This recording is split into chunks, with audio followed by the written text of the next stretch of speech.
Technically speaking, guys, this is not Transformers related. It's not a robot, it's an alien. I'm totally not coping. Transformers are robots, and this is all flesh, baby.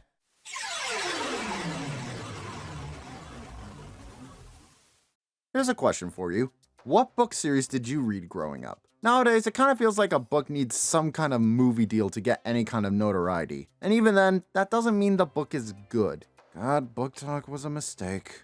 In fact, no, TikTok was a mistake. But anyhow, growing up, there were a lot of short-form book series that seemingly had dozens of books spread all across scholastic book fairs. Boxcar Children, Babysitter's Club, Goosebumps, Nancy Drew, and Animorphs is one I distinctly remember. Oh, not because I read them, but because of the covers. Those awesome covers done by David Mattingly with the kids transforming into the animals or aliens or whatever, they're ingrained in my head. And from the back, they sounded so cool and serious with themes of genocide, espionage, child soldiers. And I never read them because I was too busy with Percy Jackson, Alex Rider, and Captain Underpants. I'm highly cultured, as you can see. But Animorphs always stuck in my head, and I found out later how much of a multimedia presence it had, including video games, a TV show,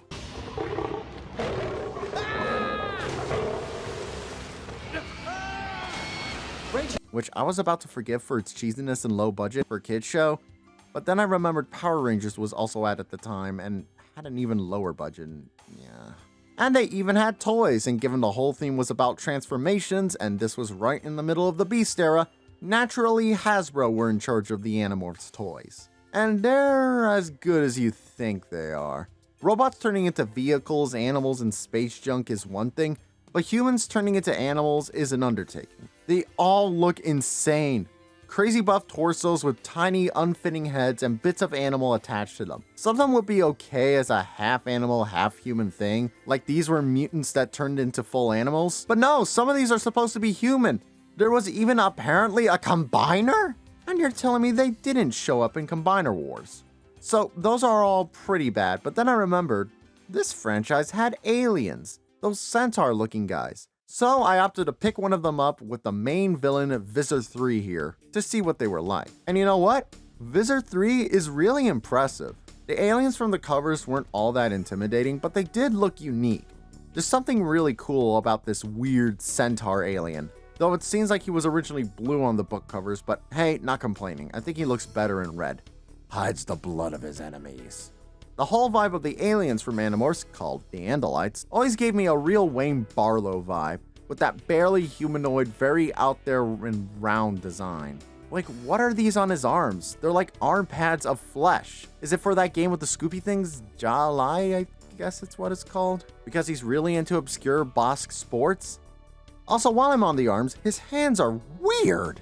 Like, they're not shaped like they're able to hold anything, nor are they fists. It's like he's trying to do the Spider-Man web shoot, but doesn't quite remember how. Ah, well, his arms are well articulated at least, being able to pose fairly well, but unfortunately his arms can't T-pose unless you want to unplug his shoulders from his body, which just looks weird. But hey, he's an alien, maybe that's just what they do. There's no head articulation, but he can move his body up a bit, but be wary about pulling it up too far as you risk showing his other form's head, and yes, his head is his penis. But as you imagine, Visser 3 is at his best with his legs. Not only do they make sure he never falls over, but there's some pretty solid leg and knee joints in there, and even back knee joints for his rear legs, meaning you can actually get some nice action in without having to worry about him falling. The idea of a centaur like this is so cool, I'm actually surprised there's never been an official Transformer that was a centaur. There have been a few in the comics, but none in physical toy form. Bit of a shame, really. Hopefully the rumored Onyx Prime toy changes that. Update, that's real. Bye. This wasn't the only toy of Visser 3 in the Animorphs line, as there was this Ultra Class one which was a triple changer. Kinda cool that the line got a triple changer along with a combiner, but quite frankly the McDonald's red and yellow and poo brown color scheme assaults my eyes.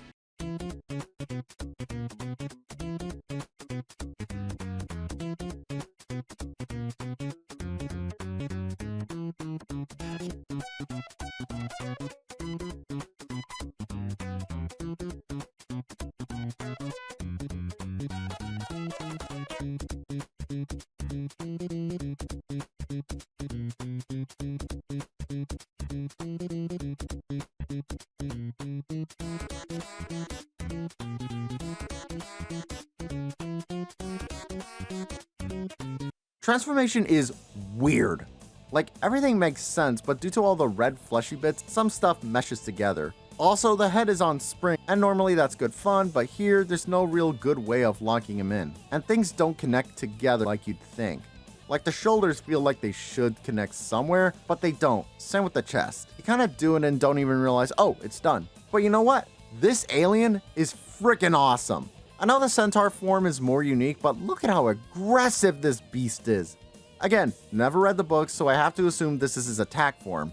And what a form to use. His face is like a mutated Frank from Donnie Darko.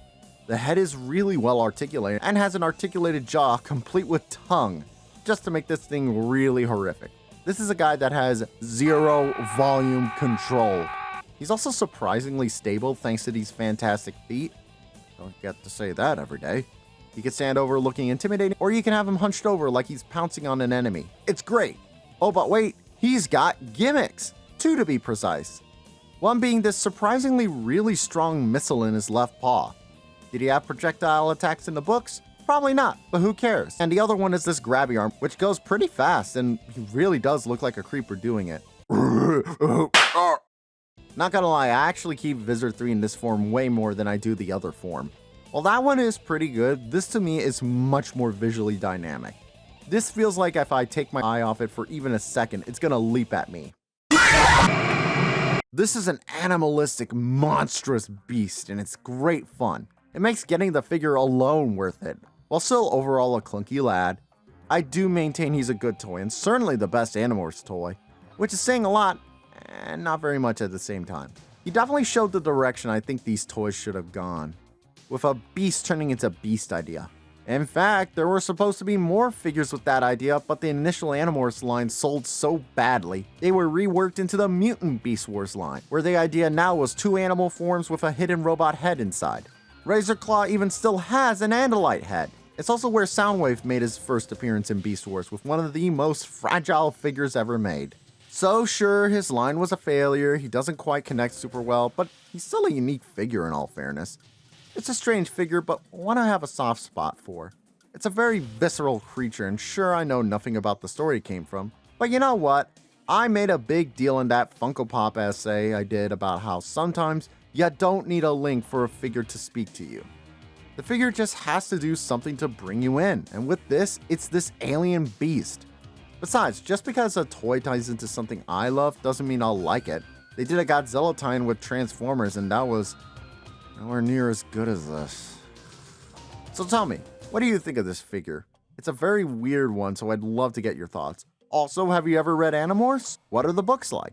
Let me know in the comments, please subscribe, and don't forget to